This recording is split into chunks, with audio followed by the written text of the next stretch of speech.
Hi hello ನಮಸ್ಕಾರ, ನಾನು ನಿಮ್ಮ ಮಿತ್ರ ಮಹೇಶ್. ನೀವು ನೋಡ್ತಿದ್ದೀರಾ ಸವಿನೆನಪ ಮಹೇಶ್ ಯೂಟ್ಯೂಬ್ ಚಾನಲ್. ಫ್ರೆಂಡ್ಸ್, ಇವತ್ತು big boss season 12 episode number 103 ಈ ಒಂದು ಎಪಿಸೋಡ್ ಬಗ್ಗೆ ಒಂದಿಷ್ಟು ಅನಲೈಸ್ ಮಾಡ್ಕೊಂತ ಹೋಗೋಣ. ಈ ಒಂದು ಎಪಿಸೋಡಲ್ಲಿ ಯಾರು ಗೆದ್ದರು ಆಟದಲ್ಲಿ, ಯಾರಿಗೆಲ್ಲ ಮೈನಸ್ ಪಾಯಿಂಟ್ ಆಯಿತು, ಯಾರಿಗೆಲ್ಲ ಪ್ಲಸ್ ಪಾಯಿಂಟ್ ಆಯಿತು, ಫಿನಾಲೆ ಟಿಕೆಟ್ಗೋಸ್ಕರ ಆಡ್ತಕ್ಕಂಥ ಆಟ ಹೇಗಿತ್ತು, ಈ ಒಂದು ಆಟದಲ್ಲಿ ಗೆದ್ದವ್ರು ಯಾರು, ಬಿದ್ದವ್ರು ಯಾರು ವಿಚಾರ ಕುರಿತು ಈ ಒಂದು ವಿಡಿಯೋದಲ್ಲಿ ಸಂಪೂರ್ಣ ನಿಮಗೆ ತಿಳಿಸ್ಕೊಡ್ತಾ ಹೋಗ್ತೀನಿ ಒಂದೊಂದಾಗಿ. ಅದಕ್ಕೆ ಮುನ್ನ ಯಾರೆಲ್ಲ ಚಾನಲ್ ಸಬ್ಸ್ಕ್ರೈಬ್ ಮಾಡಿದ ವಿಡಿಯೋ ನೋಡ್ತಿದ್ರು ಅವರೆಲ್ಲರೂ ಚಾನಲ್ ಸಬ್ಸ್ಕ್ರೈಬ್ ಮಾಡ್ಕೊಳ್ಳಿ. ಇನ್ಯಾಕೆ ತಡ, ಬನ್ನಿ ಫ್ರೆಂಡ್ಸ್ ವಿಡಿಯೋ ಸ್ಟಾರ್ಟ್ ಮಾಡೋಣ. ಸೊ ಎಪಿಸೋಡ್ ಸ್ಟಾರ್ಟ್ ಆಗ್ತಾ ಇದ್ದಂಗೆ ನಿನ್ನೆ ಏನು ಸೋತಿರ್ತಕ್ಕಂಥವ್ರು ರಘು ಅವರು ತಂಡದವರು ವತಿಯಿಂದ ಒಬ್ಬರು ಹೊರಗಡೆ ಹೋಗ್ಬೇಕು ಗೇಮಿಂದ. ನಾನು ಗೇಮ್ನ ಈಸಿಯಾಗಿ ಬಿಟ್ಕೊಟ್ಬಿಟ್ಟೆ, ಅದಕ್ಕೋಸ್ಕರ ನಾನು ಈ ಒಂದು ಆಟದಿಂದ ಹೊರಗಡೆ ಉಳಿತೀನಿ, ನೀವೇ ಮುಂದಕ್ಕೆ ಹೋಗಿ ಅಂತೇಳಿ ರಾಸಿಕ್ ಅವರು ಈ ಒಂದು ವಿಷಯನ ತಿಳಿಸ್ತಾರೆ ರಘು ಅವರಿಗೆ. ಸೊ ನಂತರ ಬರ್ತಕ್ಕಂಥದ್ದೇ ಅಶ್ವಿನಿ ಗೌಡ ಅವರಿಗೆ ಮತ್ತು ಧ್ರುವ ಅಂತವರಿಗೆ ನಡೀತೈತೆ ಒಂದು ಗೇಮು. ಈ ಒಂದು ಗೇಮಲ್ಲಿ ಸ್ಪರ್ಧಿಗಳೆಲ್ಲರೂ ಸೇರಿಕೊಂಡು ಅಕ್ಷರಗಳನ್ನು ಬರೀಬೇಕಾಗುತ್ತೆ, ನೆಗೆಟಿವ್ ಆಗಿರ್ತಕ್ಕಂಥ ಒಂದು ಅಕ್ಷರಗಳನ್ನು ಬರೀಬೇಕಾಗುತ್ತೆ, ಶಬ್ದಗಳನ್ನು ಬರೀಬೇಕಾಗುತ್ತೆ ಬೋರ್ಡ್ ಮೇಲೆ.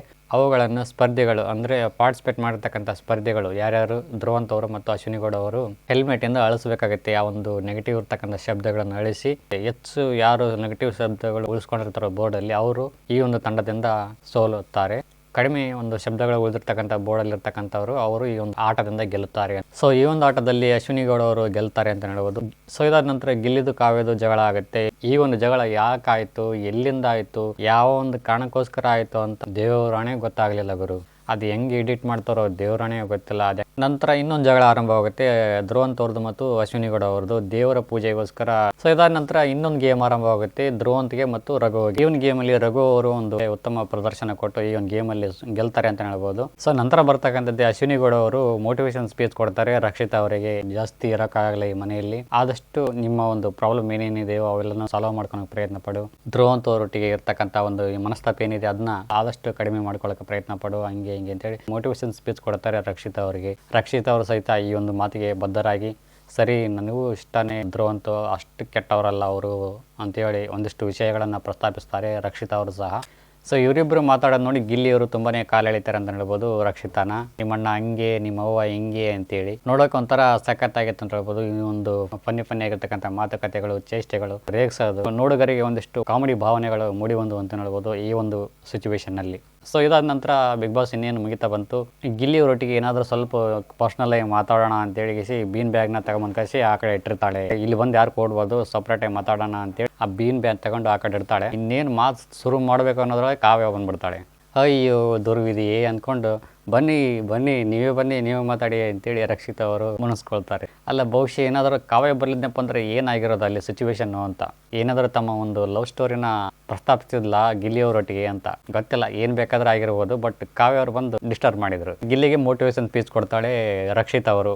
ನಾವು ಯಾರಿಗೆ ಪ್ರೀತಿ ಕೊಡ್ತೀವಿ ಅವ್ರ ಕಡೆಯಿಂದ ಸಹ ಪ್ರೀತಿ ಬರಬೇಕು, ಅಂದರೆ ಮಾತ್ರ ಆ ಒಂದು ಬಾಂಧವ್ಯಕ್ಕೆ ಒಂದು ವ್ಯಕ್ತಿತ್ವ ಇರ್ತೈತಿ, ಹಂಗೆ ಹಿಂಗೆ ಅಂತೇಳಿ ಒಂದಿಷ್ಟು ವಿಚಾರಗಳನ್ನು ತಿಳಿಸ್ತಾರೆ. ರಕ್ಷಿತಾ ಅವರು ಮೋಟಿವೇಶನ್ ಸ್ಪೀಚ್ ಕೊಟ್ಟು ಗಿಲ್ಲಿ ಅವರಿಗೆ ನಾವು ಇಷ್ಟಪಡೋರು ನಮ್ಮನ್ನು ಇಷ್ಟಪಡಲ್ಲ, ನಮ್ಮನ್ನು ಇಷ್ಟಪಡೋರು ನಮಗೆ ಇಷ್ಟ ಆಗಲ್ಲ ಅನ್ನೋದೇ ಈ ಒಂದು ಮೋಟಿವೇಶನ್ ಸ್ಪೀಚ್ ನ ಒಳ ಅರ್ಥ. ಸೊ ಇದಾದ ನಂತರ ಬಿಗ್ ಬಾಸ್ ನವರು ಒಂದು ಫಿನಾಲೆ ಟಿಕೆಟ್ ನ ಪಡ್ಕೊಳ್ಳೋಕೋಸ್ಕರ ಈ ಒಂದು ಗೇಮ್ ನ ಆರಂಭಿಸಿದ್ದೀನಿ. ಈ ಒಂದು ಗೇಮ್ ಅಲ್ಲಿ 4 ಸದಸ್ಯರು ಆಡಬೇಕಾಗುತ್ತೆ. 4 ಸದಸ್ಯರ ಪೈಕಿ ಒಬ್ಬೊಬ್ಬರು ಬೆಂಬಲಿಗರಾಗಿ ನಿಮಗೆ ಆಯ್ಕೆ ಮಾಡ್ಕೊಳ್ಳೋಕೆ ನಿಮಗೆ ಬಿಡ್ತೀನಿ. ನಿಮ್ಮ ಒಂದು ಬೆಂಬಲಿಗರು ಯಾರ್ಯಾರು ಅನ್ನೋದನ್ನ ನೀವೇ ತೀರ್ಮಾನಿಸಿ. ಈ ಒಂದು ಗೇಮ್ ಅಲ್ಲಿ ಬೆಂಬಲಿಗರು ಏನೈತಿ ನೀರೊಳಗಿರ್ತಕ್ಕಂಥ ಪೈಪ್ಗಳನ್ನು ತಗೊಂಡ್ ಕಳಿಸಿ ಒಂದ್ ಕಡೆ ಹಾಕ್ಬೇಕಾಗುತ್ತೆ. ಸ್ಪರ್ಧಿಗಳು ಅವುಗಳನ್ನು ಉಪಯೋಗಿಸಿಕೊಂಡು ಏಣಿ ಕಟ್ಟಿ ಮೇಲೆ ಹೋಗಿ ಜೈ ಬಿಗ್ ಬಾಸ್ ಅಂತ ಹೇಳಿ ಒಂದು ಫೈರ್ ಮಾಡಬೇಕಾಗುತ್ತೆ ಅಂತ ಹೇಳಿ ತಿಳಿಸ್ತಾರೆ ಬಿಗ್ ಬಾಸ್ ನವರು. ಅತಿ ಕಡಿಮೆ ಸಮಯದ ಅಂತರದಲ್ಲಿ ಗೆಲುವನ್ನು ಯಾರು ಸಾಧಿಸ್ತಾರೋ ಅವರು ಈ ಒಂದು ಟಿಕೆಟ್ ನ ಪಡ್ಕೊಳ್ಳೋಕೆ ಯೋಗ್ಯರಾಗುತ್ತಾರೆ ಅಂತೇಳಿ ಬಿಗ್ ಬಾಸ್ ನವರು ತಿಳಿಸ್ತಾರೆ. ಧನುಷ್ಗೆ ರಾಸಿಕ್ ಅವರು, ಅಶ್ವಿನಿಗೆ ಧ್ರುವಂತ್ ಅವರು, ರಘುಗೆ ರಕ್ಷಿತಾ, ಕಾವ್ಯಗೆ ಗಿಲ್ಲಿ ಅವರು ಬೆಂಬಲಿಗರಾಗಿ ಆಟ ಆಡೋಕ್ಕೆ ಸಿದ್ಧರಾಗ್ತಾರೆ. ಮೊದಲನೇ ಒಂದು ಆಟ ಆಡೋಕ್ಕೆ ಬರ್ತಕ್ಕಂಥದ್ದು ರಾಸಿಕ್ ಅವರು ಮತ್ತು ಧನುಷ್ ಅವರು ಬರ್ತಾರೆ.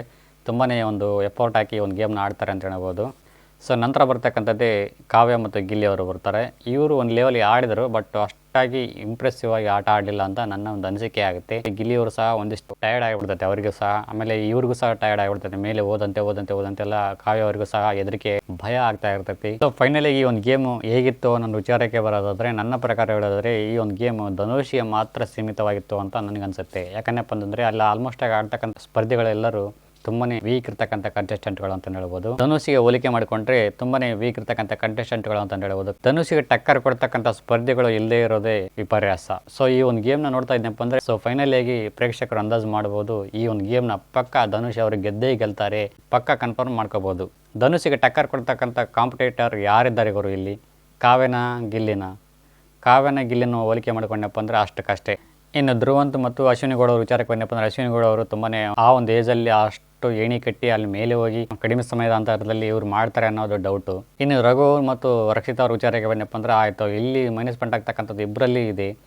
ಒಂದು ಬಾಡಿ ವೇಟು ಜಾಸ್ತಿ ರಘು ಅವರಲ್ಲಿ ಕಾಣುತ್ತೆ, ಇನ್ನೊಂದು ನೀರಲ್ಲಿ ಇರ್ತಕ್ಕಂಥ ಪೈಪ್ಗಳನ್ನು ಸಂಗ್ರಹಿಸುವಲ್ಲಿ ರಕ್ಷಿತಾ ಅವರು ಸ್ವಲ್ಪ ಜಾಸ್ತಿ ಸಮಯವನ್ನು ಕಾಲಹರಣ ಮಾಡ್ಬೋದು ಅಂತ ನನಗನ್ಸುತ್ತೆ. ನೋಡೋಣ, ಫಾಸ್ಟ್ ಇದ್ದಾಳೆ ರಕ್ಷಿತಾ, ಬಟ್ ಹೇಗೆ ಒಂದು ಆಟವನ್ನು ಆಡ್ತಾಳೆ ಅನ್ನೋದನ್ನ ಕಾದು ನೋಡಬೇಕಾಗಿದೆ. ಏನೇ ಎಫರ್ಟ್ ಹಾಕಿದ್ರೂ ಧನುಷ್ನ ಗೆಲ್ಲೋದು ಬಿಡಿ, ಅದು ಮೇಲ್ನೋಟಕ್ಕೆ ನಮಗೆ ಆಲ್ರೆಡಿ ಗೊತ್ತಾಗುತ್ತೆ. ಸುಮ್ಮನೆ ಏನೋ ಒಂದು ಆಟ ಆಡಬೇಕು ಬಂದಿದ್ದಾರೆ ಇಲ್ಲಿವರೆಗೂ, ಏನೋ ಒಂದು ಆಟ ಆಡಬೇಕು ಅನ್ನೋ ಉದ್ದೇಶ ಅಷ್ಟೇ. ಸೊ ಇವೆಲ್ಲ ಸ್ಪರ್ಧೆಗಳ ಮೈನಸ್ ಪಾಯಿಂಟ್ಗಳನ್ನು ಅವಲೋಕನ ಮಾಡಿದಾಗ ಒಂದಂತೂ ಕನ್ಫರ್ಮ್ ಆಗುತ್ತೆ ನಮಗೆ, ಧನುಷ್ ಅವರು ಬಿಟ್ಟರೆ ಬೇರೆ ಯಾವ ಸ್ಪರ್ಧಿ ಈ ಒಂದು ಗೇಮಲ್ಲಿ ಪಾರ್ಟಿಸಿಪೇಟ್ ಮಾಡಿ ಗೆದ್ದು ಬೇಗುತ್ತಾನೆ ಅಂತ ನಂಬಿಕೆ ಪ್ರೇಕ್ಷಕರಲ್ಲಿ ಯಾವುದೇ ಕಾರಣಕ್ಕೂ ಮೂಡೋದಿಲ್ಲ. ಈ ಥರ ಟಾಸ್ಕ್ ಕೊಟ್ಟಾಗ ಒಂಥರ ಥ್ರಿಲ್ ಇರ್ತೈತಿ, ಮಜಾ ಇರ್ತೈತಿ, ಕೇಕ್ ಇರ್ತೈತಿ ನೋಡೋಕೆ ಒಂಥರ ಎಪಿಸೋಡ್ಗಳನ್ನು. ಅದರಲ್ಲೂ ಒಳ್ಳೆ ಫೈಟ್ ಕೊಡೋರಿದ್ನಪ್ಪ ಅಂತಂದರೆ ಇನ್ನೂ ಹೆವಿ ಕಿಕ್ ಇರ್ತೈತೆ ಈ ಒಂದು ಗೇಮಲ್ಲಿ. ಧನುಷಿಗೆ ಟಕ್ಕರ್ ಕೊಡ್ತಕ್ಕಂಥ ಫೈಟ್ ಕೊಡ್ತಕ್ಕಂಥ ಸ್ಪರ್ಧೆಗಳು ಇಲ್ಲದೆ ಇರೋದೇ ವಿಪರ್ಯಾಸ. ಒನ್ ಸೈಡ್ ಮ್ಯಾಚ್ ಅಂತ ಕನ್ಫರ್ಮ್ ಮಾಡ್ಬೋದು. ಬಿಗ್ ಬಾಸ್ನವರು ಇಲ್ಲೂ ಸಹ ಎಡವಿದ್ರು ಅಂತ ಹೇಳ್ಬೋದು. ಇಷ್ಟು ಒಳ್ಳೆಯ ಸೆಟಪ್ ಹಾಕಿ ಇಬ್ಬರು ಹುಡುಗಿಯರ ಜೊತೆ ಒಬ್ಬ ದಡಿಯನ್ ಜೊತೆಗೆ ಧನುಷ್ ಅವರು ಕಾಂಪೀಟ್ ಮಾಡಲಿ ಅಂತೇಳಿ ಒಂದು ಗೇಮ್ನ ರಚನೆ ಮಾಡಿದ್ರಲ್ಲ, ಏನು ಹೇಳೋಣ ಇವರಿಗೆ. ಅಲ್ಲ, ಸ್ವಲ್ಪನಾದ್ರೂ ಕಾಂಪಿಟೇಷನ್ ಇತ್ತ ಈ ಒಂದು ಗೇಮಲ್ಲಿ ಅಂತ ನನಗನ್ಸುತ್ತೆ. ನನಗಂತೂ ಸ್ವಲ್ಪನೂ ಇಷ್ಟ ಆಗಲಿಲ್ಲ ಈ ಒಂದು ಗೇಮು. ನಿಮಗೆ ಏನು ಅನಿಸುತ್ತೋ ಅನ್ನೋದು ವಿಚಾರ ಕುರಿತು ಕಮೆಂಟ್ ಮುಖಾಂತರ ಕಮೆಂಟ್ ಮಾಡ್ತೀವಿ. ಇವತ್ತಿನ ಒಂದು ಎಪಿಸೋಡ್ ವಿಚಾರಕ್ಕೆ ಬರೋಣ. ಇವತ್ತಿನ ಒಂದು ಎಪಿಸೋಡಲ್ಲಿ ಫಿನಾಲೆ ಟಿಕೆಟ್ಗೋಸ್ಕರ ಮೊದಲೇದಾಗಿ ಆಡ್ತಕ್ಕಂಥ ಸ್ಪರ್ಧಿ ಯಾರು ಅನ್ನೋದಾದರೆ ಅಶ್ವಿನಿ ಗೌಡ ಅವರು ಆಡ್ತಾರೆ. ಇವರ ಪರವಾಗಿ ಧ್ರುವಂತ್ ಅವರು ಬೆಂಬಲಿಗರಾಗಿ ಆಟ ಆಡ್ತಾರೆ. ಧ್ರುವಂತ್ ಅವರು ಒಂದು ಒಳ್ಳೆ ಪರ್ಫಾರ್ಮೆನ್ಸ್ ಕೊಟ್ಟು ಆ ಪೈಪ್ಗಳನ್ನು ತಂದಾಕೋಲಿ ಯಶಸ್ವಿಯಾಗ್ತಾರೆ. ಬಟ್ ಏಣಿ ಕಟ್ಟುವಲ್ಲಿ ಅಶ್ವಿನಿ ಗೌಡ ಅವರು ತುಂಬಾನೇ ತಡ್ಕಾಡ್ತಾರೆ ಅಂತ ಹೇಳ್ಬೋದು ಈ ಒಂದು ಗೇಮಲ್ಲಿ. ನಾಲ್ಕನೇ ಒಂದು ಆಟ ಆಡೋಕ್ಕೆ ಬರ್ತಕ್ಕಂಥವ್ರು ರಘು ಅವರು ಬರ್ತಾರೆ. ರಕ್ಷಿತ್ ಅವರು ತಮ್ಗೆ ಎಷ್ಟು ಸಾಧ್ಯವಾಗುತ್ತೋ ಅಷ್ಟು ಪರ್ಫಾರ್ಮೆನ್ಸ್ ಕೊಟ್ಟು ಗೇಮ್ನ ಆಡ್ತಾರೆ ಅಂತ ಹೇಳ್ಬೋದು. ರಕ್ಷಿತ್ ಅವರು ಸಹಿತ, ರಘು ಅವರು ಸಹಿತ ಒಂದು ತಮಗೆ ಎಷ್ಟು ಸಾಧ್ಯವಾಗುತ್ತೋ ಅಷ್ಟು ಸ್ಪೀಡಾಗಿ ಒಂದು ಗೇಮ್ನ ಆಡೋಕ್ಕೆ ಪ್ರಯತ್ನ ಪಡ್ತಾರೆ ಏಣಿ ಕಟ್ಟೋಕೆ. ಬಹುಶಃ ಏನಾದರೂ ರಕ್ಷಿತ್ ಅವರು ಒಂದಿಷ್ಟು ಕ್ವಿಕ್ ಆಗಿ ಒಂದಿಷ್ಟು ಪೈಪ್ಗಳನ್ನು ತಂದು ಇಡುವಲ್ಲಿ ಯಶಸ್ವಿಯಾಗಿನಪ್ಪ ಅಂದ್ರೆ ಗೆಲ್ಲುವ ಸಂಭವ ಜಾಸ್ತಿ ಇತ್ತು ಇವ್ರ ಕಡೆ, ರಘು ಅವರಿಗೆ ಮತ್ತು ರಕ್ಷಿತ್ ಅವರಿಗೆ. ಸೊ ಇದಾದ ನಂತರ ಈ ಒಂದು ರಿಸಲ್ಟ್ನ ಅನೌನ್ಸ್ಮೆಂಟ್ ಮಾಡ್ತಾರೆ ಬಿಗ್ ಬಾಸ್ನವರು. ಮೊದಲನೇದಾಗಿ ಓಪನ್ ಮಾಡ್ತಕ್ಕಂಥವ್ರು ರಘು ಅವ್ರದ್ದೊಂದು ರಿಸಲ್ಟ್ ಓಪನ್ ಮಾಡ್ತಾರೆ. ಈ ಒಂದು ರಿಸಲ್ಟಲ್ಲಿ 9 ನಿಮಿಷ 34 ಸೆಕೆಂಡ್ಗಳನ್ನು ಪಡ್ಕೊಂಡಿರ್ತಾರೆ ರಘು ಅವರ ತಂಡದವರು. ಇನ್ನು ಅಶ್ವಿನಿ ಗೌಡ ತಂಡದವರು 12.2, ಕಾವ್ಯ ಅವರು 10.48 ನಿಮಿಷಗಳನ್ನು ಪಡ್ಕೊಂಡಿರ್ತಾರೆ. ಎಲ್ಲರಿಗಿಂತ ಕಡಿಮೆ ಸಮಯದಲ್ಲಿ ಆಟವನ್ನು ಆಡಿದ್ದು. ಸೊ ಫೈನಲ್ ಆಗಿ ಧನುಷ್ ಅವರು ಗೆದ್ದರು ಅಂತ ಹೇಳ್ಬೋದು ಈ ಒಂದು ಆಟದಿಂದ. ಸೊ ಡಿಸರ್ವ್ ಇದ್ದಾರ ಅನ್ನೋ ವಿಚಾರಕ್ಕೆ ಬರೋದಾದ್ರೆ ನೋ ವೇ, ಚಾನ್ಸೇ ಇಲ್ಲ. ನನ್ನ ಪ್ರಕಾರ ಡಿಸರ್ವ್ ಯಾರು ಇದ್ರ ಅನ್ನೋ ವಿಚಾರಕ್ಕೆ ಬರೋದಾದ್ರೆ ರಘು ಅವರು ಗೆಲ್ಲಬೇಕಾಗಿತ್ತು ಅಂತ ನನ್ನ ಒಂದು ಅನಿಸಿಕೆ ಆಗುತ್ತೆ. ಸೊ ಇದಾದ ನಂತರ ರಘು ಅವರು, ರಕ್ಷಿತ್ ಅವರು, ರಾಶಿಕ್ ಅವರು ಮತ್ತು ಕಾವ್ಯ ಅವರು ಮಾತಾಡ್ತಾ ಇರ್ತಾರೆ. ಈ ಒಂದು ಶೋ ನಮಗೆ ತುಂಬಾನೇ ಒಂದು ಪಾಠ ಕಲಿಸಿದೆ. ಈ ಒಂದು ಪಾಠ ಕಲಿತದನ್ನ ನಾವು ಹೊರಗಡೆ ಹೋಗಿ ತುಂಬಾನೇ ಒಂದು ಯೂಸ್ಫುಲ್ ಆಗಿ ಯೂಸ್ ಮಾಡಿಕೊಂಡು ಉತ್ತಮವಾಗಿರ್ತಕ್ಕಂಥ ಜೀವನ ಕಟ್ಕೊಳ್ಳೋಕೆ ನನಗೆ ಹೆಲ್ಪ್ ಮಾಡ್ತಾ ಇದೆ ಈ ಒಂದು ಬಿಗ್ ಬಾಸ್ ಅಂತೇಳಿ ಒಂದು ಬಿಗ್ ಬಾಸ್ ಕುರಿತು ಒಂದಿಷ್ಟು ಪಾಸಿಟಿವ್ ಆಗಿರ್ತಕ್ಕಂಥ ಒಂದು ವಿಷಯಗಳನ್ನು ತಿಳಿಸ್ತಾ ಇರ್ತಾರೆ. ಸೊ ನಾನು ಮೊದಲೇ ಹೊರಗಡೆ ಇದ್ದಾಗ ಬಿಗ್ ಬಾಸ್ ಅಂದರೆ ಹಂಗೆ, ಬಿಗ್ ಬಾಸ್ ಅಂದರೆ ಹಿಂಗೆ ಅಂತೇಳಿ ಸ್ವಲ್ಪ ಬರೀ ನೆಗೆಟಿವ್ ಆಗಿ ನಾನು ಪ್ರಚಾರ ಮಾಡ್ತಾ ಇದ್ದೆ, ನೆಗೆಟಿವ್ ಆಗಿ ಹೇಳ್ತಾ ಇದ್ದೆ ಬಿಗ್ ಬಾಸ್ ಕುರಿತು. ಅಲ್ಲಿರೋ ಎಮೋಷನ್ಗಳು ಸುಮ್ಮನೆ ಫೇಕು, ಬಿಗ್ ಬಾಸ್ ಫೇಕು ಅಂತೇಳಿ ಹೇಳ್ತಾ ಇದ್ದೆ. ಸೊ ಈ ಹೊರಗಡೆ ಹೋಗಿದ್ಮೇಲೆ ಬಿಗ್ ಬಾಸ್ ಕುರಿತು ಒಂದಿಷ್ಟು ವೀಡಿಯೋಗಳನ್ನು ಮಾಡಿ ಹಾಕ್ತೀನಿ ಅಂತ ರಘು ಅವರು ತಿಳಿಸ್ತಾ ಇರ್ತಾರೆ. ಸೊ ಇಲ್ಲಿ ಒಂದು ಕನ್ಫರ್ಮ್ ಆಗುತ್ತೆ, ಬಿಗ್ ಬಾಸ್ ಬಗ್ಗೆ ಯಾರಾದರೂ ಸೆಲೆಬ್ರಿಟಿಗಳು ಇಂಥವ್ರು ಯಾರಾದರೂ ಒಂದು ಸ್ವಲ್ಪ ಪರಿಚಿತರಾಗಿರ್ತಕ್ಕಂಥ ವ್ಯಕ್ತಿಗಳು ಯಾರಾದರೂ ಬಿಗ್ ಬಾಸ್ ಕುರಿತು ಒಂದಿಷ್ಟು ಅಪಪ್ರಚಾರ ಈ ವಿಷಯ ಏನಾದರೂ ಬಿಗ್ ಬಾಸ್ ತಂಡದವರಿಗೆ ಗೊತ್ತಾದನಪ್ಪ ಅಂತಂದರೆ ಅವ್ರನ್ನ ಹಂಟ್ ಮಾಡುತ್ತಾರೆ, ಅವ್ರನ್ನ ಹುಡುಕುವಲ್ಲಿ ಯಶಸ್ವಿ ಆಗುತ್ತಾರೆ. ಯಾಕಂದಪ್ಪ ಅಂದರೆ ಮುಂದಿನ ಸೀಸನ್ ಇವ್ರು ಬೇಕೇ ಬೇಕು, ಇವ್ರು ನಮ್ಮ ಶಿವ ಬಗ್ಗೆ ಕೆಟ್ಟದಾಗಿ ಮಾತಾಡಿದ್ದಾರೆ, ಇವ್ರ ಕೈಲಿಂದ ಹೆಂಗಾದರೂ ಮಾಡಿ ಸಾರಿ ಕೇಳಿಸ್ಬೇಕು ಅಂತ ಕೇಳಿಸಿ ಟಾರ್ಗೆಟ್ ಮಾಡ್ತಾರೆ. ಈ ಒಂದು ನಿಟ್ಟಿನಲ್ಲಿ ನೋಡ್ತಾ ಹೋದನಪ್ಪ ಅಂದರೆ ಈ ಬಿಗ್ ಬಾಸ್ ರಿವ್ಯೂ ಮಾಡ್ತಕ್ಕಂಥವ್ರು ತುಂಬ ಜನ ಸಿಗ್ತಾರೆ. ಸ್ವಲ್ಪ ಒಗಿತಾರೆ ಬಿಗ್ ಬಾಸ್ಗೆ, ಹಂಗೆ ಹಿಂಗೆ ಅಂತೇಳಿ ಸಿಕ್ಕಾಪಟ್ಟೆ ಅಂಗಿ ಬಿಚ್ಚಿ ಮೈ ತೊಳೆದು ಚಡ್ಡಿ ಉಡಿಸಿ ಪೌಡರ್ ಹಾಕಿ ಕಳಿಸ್ತಾರೆ ಬಿಗ್ ಬಾಸ್ ರಿವ್ಯೂ ಮಾಡ್ತಕ್ಕಂಥವ್ರು. ಸಾಮಾನ್ಯ ಅನ್ಕೊಂಡಿದಾರ ಅಷ್ಟು ಈ ಒಂದು ಬಿಗ್ ಬಾಸ್ ಜನ್ಮನ ಜಾಲಾಡಿರ್ತಾರೆ ಈ ಒಂದು ರಿವ್ಯೂ ಮಾಡೋರು. ಮುಂದೊಂದು ದಿನ ಇವರಿಗೂ ಅವಕಾಶ ಸಿಕ್ಕರು ಆಶ್ಚರ್ಯ ಪಡುವಂಥದ್ದು ಏನೂ ಇಲ್ಲ. ಹಾಗೆ ನೋಡ್ತಾ ಹೋದನಪ್ಪ ಅಂತಂದರೆ ಎಷ್ಟೋ ಸಂಗತಿಗಳು, ಎಷ್ಟೋ ವಿಷಯಗಳು ನಮಗೆ ಕಣ್ಮುಂದೆ ಬರ್ತಾ ಹೋಗ್ತವೆ. ಲೈಕ್ ಸಂಗೀತ ಶೃಂಗೇರಿ, ಅಮಿತ್ ಇರ್ಬೋದು, ಸುಧೀರ್ ಅವರು ಇರ್ಬೋದು, ಇವರೆಲ್ಲ ಜಾಸ್ತಿ ನಾನು ಬಿಗ್ ಬಾಸ್ಗೆ ಹೋಗಂಗಿಲ್ಲ ಹಂಗೆ ಹಿಂಗೆ ಅಂತೇಳಿ ಪುಂಗಿ ಊದಿದವರೇ ಇವರೆಲ್ಲರೂ.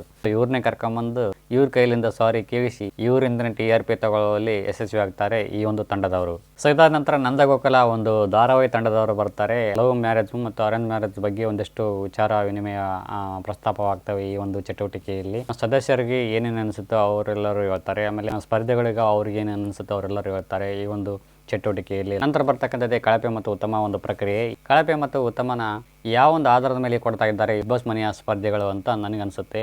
ನಿನ್ನೆ ನಡೆದಿರ್ತಕ್ಕಂಥ ವಿಷಯನ ಇಟ್ಕೊಂಡು ಇವತ್ತು ಕಳಪೆ ಕೊಡ್ತಾರೆ, ನಿನ್ನೆ ನಡೆದಿರ್ತಕ್ಕಂಥ ಒಂದು ವಿಷಯನ ಇಟ್ಕೊಂಡು ಇವತ್ತು ನಾಮಿನೇಷನ್ ಮಾಡ್ತಾರೆ.